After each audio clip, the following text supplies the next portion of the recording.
Hi there everybody, James here. I wanted to do a video again about my 3D printing. I just wanted to give an update. I've been 3D printing now for, I want to say 7-8 months now, off the top of my head. And so far I've been really enjoying it. And yeah, it's been like a couple of ups and downs. At the moment, it's a bit of a down. My printer's been quite on the fritz, as it were. I don't know why, but I've got this issue at the moment where I mean, I came home earlier today, midway through an 8-hour print, and it had done a load of layer shifting, like multiple layer shifts, and the heatsink was at a 20-degree angle. Yeah, it's don't know what was happening, but there's been just stuff off with like leveling for whatever reason. I probably did like a couple of models after I actually replaced the leveling gauge, and that I don't know why. It's I completely replaced it, and it was working fine. I did a load of benchies that were pretty much perfect, and yeah, did an 8-hour print, and it just messed up again. But that's now. What I've actually been doing over the last like 7-8 months is all of this KMFP stuff. So I have been for the longest time doing everything at 350%, which is 28mm, and as of about 2 weeks ago, I've actually started doing 32mm, which is 400% scale of his miniatures, and that is because he released the version 2 heavy armor. Let's see if I can. There we go. So this is the version 2 heavy armor, and this is 1mm layer height using a 0.6mm nozzle, and yeah, as you can see, this came out really smooth, and it's going to paint up really well. All my figures are on a flat plane, so it makes it consistent, and one of the tips I have for people is don't worry about supports too much. If you have a lot of support, just go with it. What matters is that the top side, which is what you actually see, is good quality. Because yeah, like this is what you're going to see, right? So this and this, and your opponent is going to see this and this. So forget about like undersides. So the undersides here aren't particularly great, like they're okay, but what matters is the top followed by the front and then the back. This is some of the flying stuff. Now, my printer started going on the fritz initially while doing these models. Shortly after, I believe I had to do a load of stuff with the printer. So these aren't as smooth as I would like, but they are smooth enough, and they will still print out really well. One of the issues probably that these guys were having actually is this pole. Anything that doesn't have like completely flat on the build plate, I was having a lot of difficulty for a long time, but now that I've got it figured out, I'm fine with it now. But yeah, I think that came out quite well as well. Here are some turrets. I believe I counted this as a vehicle, so this is actually 0.2 millimeter layer height.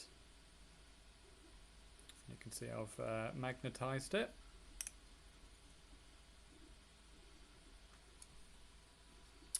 Let's put that back. I think, what else we got? So these were the second 32 millimeter models. So I wanted to do some assault marines. And yeah, again, 0.1 millimeter came out really good. Really happy with them. And now I actually tried doing standard supports for these guys, for these and those, and they actually came out really well. But I found that things like heavy weapon guys in, let me show you, in this sort of a format, so it's actually not over the shoulder but hip based. These are basically impossible to do with standard supports because it is not able to get under the arms. So I think if you're doing any sort of weapon like this, and this would apply to the regular marine as well, I think these are really going to struggle doing standard support. They are going to need to be trees. That's not so bad though, because as of the date of this video, there is a new update coming that will improve tree supports even further. So that's going to be pretty cool. This is one of the vehicles in its whirlwind configuration. We've got a bike here. I have magnetized this. The new kit actually already does this for us. But this was the original kit that I magnetized. But yeah, that's pretty good.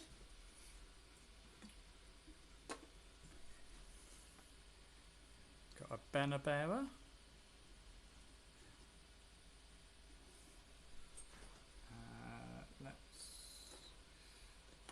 Some heroes. We got a medic here.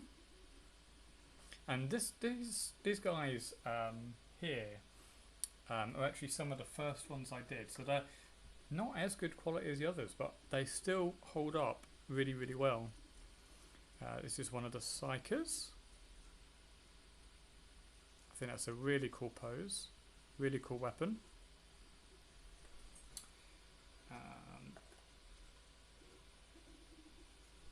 This is the first one I painted up.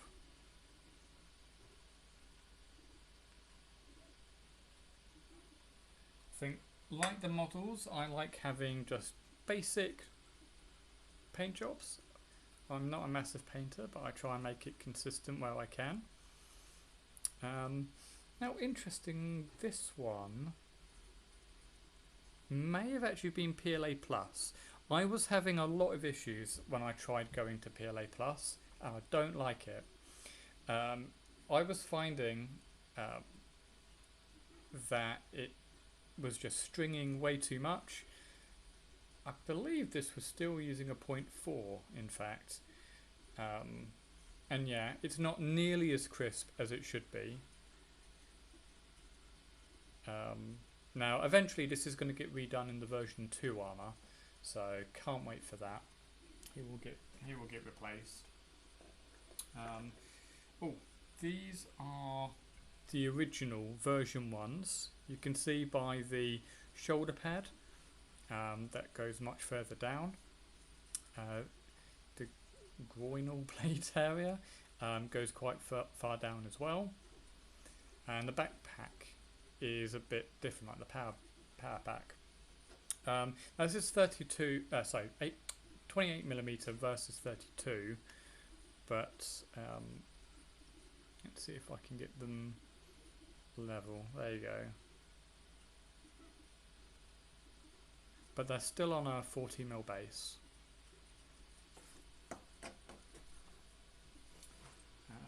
What else else we got here?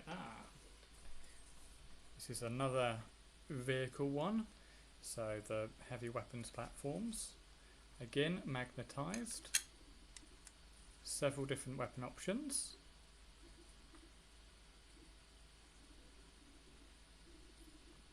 I think at the time I was experimenting with speed. So not as crisp as I would like, but it is using the 0.6 nozzle as well. But still, I think this came up quite well still. This is a good example of don't worry about the underside. It looks pretty bad, but you don't see it. You only see the top. And this is with some spray paint on.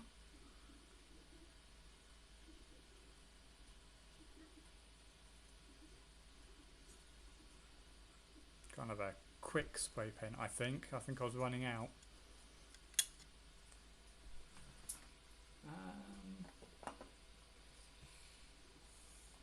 What else do we have? Let me open up my bag. We've got the siege tank, magnetized sponsons, anti-killer,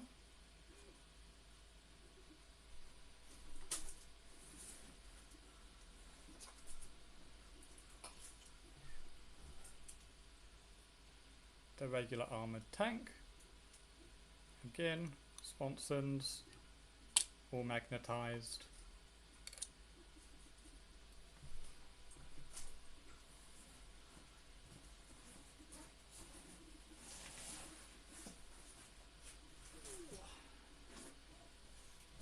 This is when I went all out on speed. This is a regular transport. You can see that I've got a couple of layer line issues there for some reason. I don't actually know why it did that. It should have been able to do it fine, but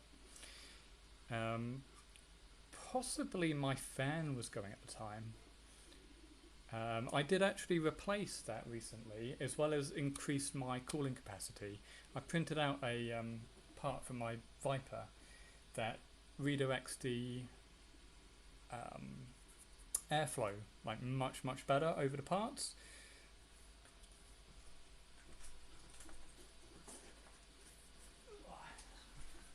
This is a Walker. He's got loads of options. It was this guy that actually got me into KMFP's designs. I was looking for a dreadnought and this caught my eye, and it's got every weapon you can imagine except, annoyingly, and this will come eventually apparently, it doesn't come with the like the dual weapons on each side for everything. Now you can always mirror it, so it doesn't matter. But things like auto cannons, I don't have the twin auto cannon yet. That's part of the 30k release, or Old War as it's called for KMFP.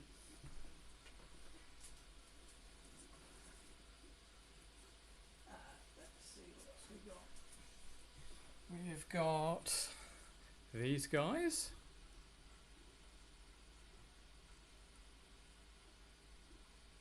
So these are somewhat posable. These one of the few kits of this size that you can actually build them however you want.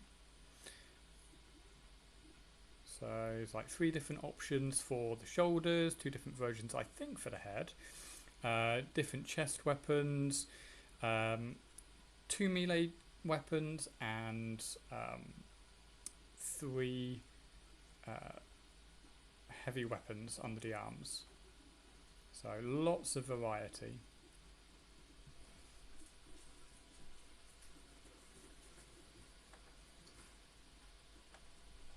And we've got this guy here. So this guy's claw got damaged in the print. One of the first models I did, so it's again the layer shifting and like layer lines is a bit more noticeable than the old stuff, but If I was to do this, this wouldn't be an issue.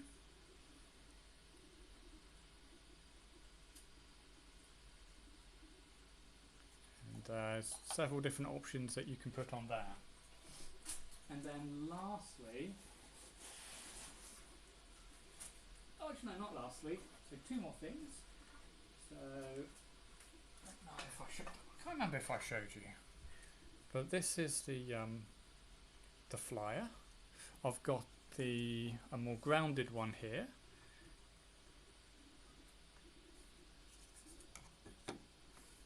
But yeah, that came out really, really well. The big boy is right here. And let me just get the weapons.